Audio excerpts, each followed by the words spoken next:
Well, put your cash and credit cards away. PayPal now giving shoppers the chance to, quote, check out with crypto. A new feature unveiled today allows U.S. customers to buy items from merchants using cryptocurrencies from their mobile wallets. And it's not just Bitcoin this time. PayPal will allow checkout using Litecoin, Ethereum, and Bitcoin Cash as well, without any additional transaction fees. What does this mean? Well, in her first TV interview since the news broke, we welcome Hester Peirce, the Securities and Exchange Commissioner, also known as Crypto Mom. Commissioner, great to see you. It's great to have you. What's your first reaction overall to PayPal's new checkout with crypto announcement? And I guess more importantly, what does it mean for these nascent forms of digital payment? Liz, it's great to be here. I think that the announcement just is further evidence that people are more comfortable with crypto, that it's becoming more mainstream. It's less of a niche thing, and there's much greater interest in it among the general population. PayPal's not the only one, of course. I mean, we can put up a bunch of big names. Some of them are sort of fringe financials like MasterCard, Visa, et cetera, that are now saying, you know what, this is an evolving opportunity. And Tesla, Square, Robinhood, MicroStrategy, Morgan Stanley, Fidelity, they're all dipping their toe or full-blown calf into this opportunity here. Where do we stand when it comes to the SEC looking at cryptocurrency, regulating it, and so forth? Well, where we stand is we'd be in a much better place if the SEC were in that list of entities that you just mentioned. We're not being as forward thinking as we should be when it comes to regulating crypto. We obviously only have a small piece of the regulatory puzzle when it comes to crypto, but we've been quite slow. It's an opportunity, I would say, for us to do better in the future, to try to be a bit more forward-thinking and provide some more guidance so that entities within our space feel more comfortable dipping their toes into crypto. I can see why they call you Crypto Mom. You have an unusual understanding and belief that it is truly something that is the way of the future, which brings me to Coinbase. Coinbase, of course, recently just had the accusations revealed in the New York Times that a bunch of people's accounts were drained, their passwords were changed by hackers, and that Coinbase wasn't exactly initially forthcoming when it came to these problems. You know, I thought the whole point about Bitcoin and cryptocurrencies was that there is a ledger. There's a digital ledger you can follow. You can see every step of the way. So why do funds still disappear, and how alarming is the potential for something like that for somebody like you who's trying to support crypto?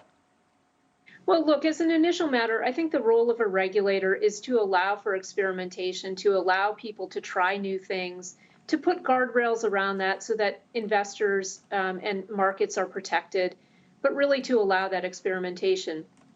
Now, there have been lots of instances that have gotten a lot of attention about crypto disappearing from various entities, centralized entities that deal in crypto. And I think that's why a lot of people who engage in this area say, not your keys, not your crypto. You should think about whether you want to hold it yourself. Now, that's obviously not going to be for everyone, but that's these are things that people, I'm not going to speak about any particular institution. I think any institution dealing in crypto is going to be looking into protections it can put in place to make sure that its customers are protected. And so that's something that customers will look for when they figure out who they want to deal with. Well, to that end, when you're talking about being concerned about how cryptocurrency affects the average individual investor and how much it should be regulated, the SEC alleges that XRP, which of course is issued by Ripple, is not a currency. It's not a digital currency. The SEC says, in essence, it is a security and should be much more tightly regulated as such. Now a judge, a U.S. District Court judge, is ruling that because the SEC threw that out there, XRP holders holders were suffering catastrophic losses, and that the economic damage suffered by XRP holders, estimated, I guess, around $15 billion, allows them to file a suit against the SEC because of this. Where do you stand? And I know this is a dicey question, considering you're at the SEC, but is XRP a digital currency or a security? Look, I can't speak about XRP. I do get lots of inquiries about it. I can't speak about that because there is an ongoing litigation with the SEC now. And I should say that I speak for myself when I speak about these or other issues. And I've been very upfront about the fact that I think we need to do a better job providing better regulatory clarity around when an offering of a crypto token will be treated as a sale of a security and when it's not treated that way. And so that's something that I'm working on, trying to come up with creative solutions to try to provide some more clarity around a question that a lot of people have had. You talked about digital offerings. NFTs are becoming such a hot thing, but there is a question as to how they can be sold in and of themselves. For example, we'll show you the Beeple that sold, the piece of digital artwork that sold for $69 million at auction.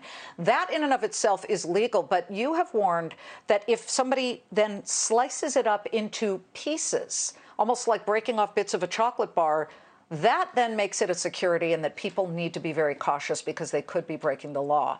What do you expect will happen as the SEC's involvement starts to become a little more prevalent with NFTs? Well, I think people need to be careful in any of these new technologies they're dealing with to see how and whether the securities laws interact with them. We saw this in 2017 with the initial coin offerings. That there was a need for people to go to lawyers and try to figure out whether the securities laws would apply, because the securities laws can be pretty open-ended, and it can be difficult to figure out whether or not they apply. Great to have you, and I'd love to have you back. Hester Peirce, SEC Commissioner, also known as Crypto Mom.